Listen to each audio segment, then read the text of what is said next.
It does mark exactly 5 weeks since a medical plane crashed in northeast Philly, leaving 7 people dead. Now, the cause of this crash is still under investigation, but we now know the cockpit voice recorder was not functioning. And investigative reporter Liz Crawford joins us now to talk more about this. Well, Natasha, experts say that voice recorder can be vital. It's everything the pilot and co-pilot say in the cockpit. Today, I spoke with an aviation expert about what that means to the investigation. Investigators were hoping this would be a major clue. The cockpit voice recorder recovered from the impact crater 8 feet below the sidewalk. The most significant item was the fact that the cockpit voice recorder was inoperative and had been inoperative for years. And that's a real problem in accident investigation. Arthur Wolk, a longtime aviation plaintiff's attorney and pilot, read Thursday's preliminary report from the NTSB. How useful is it when you have that cockpit voice recorder and you're able to listen to what the pilots were saying moments before the crash? It can be very helpful.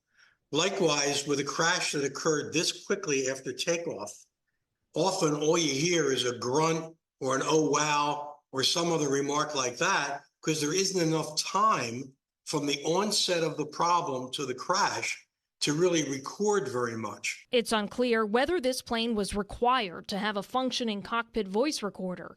In the U.S., it depends on the size and type of plane. This was a Mexican plane, and the Federal Aviation Administration does not have direct oversight over foreign companies.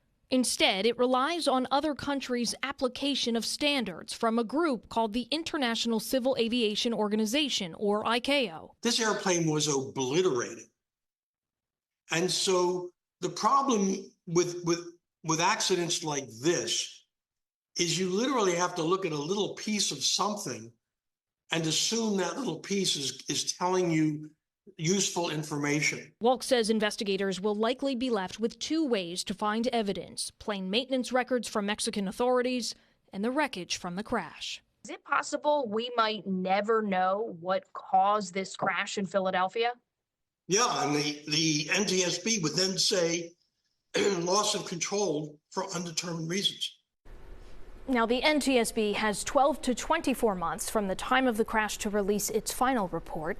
A spokesman for Jet Rescue Air Ambulance, the owner of the plane, did not get back to me today about the voice recorder. However, last month, he told us they adhere to FAA mandates and regulatory requirements in Mexico, which are largely the same as they are in the U.S. Yeah, but just amazing to think this may just remain a mystery. Well, and it's going to take time, and then you're right, we might not find out. Yeah, all right. Well, thank you so much for that update. Appreciate it.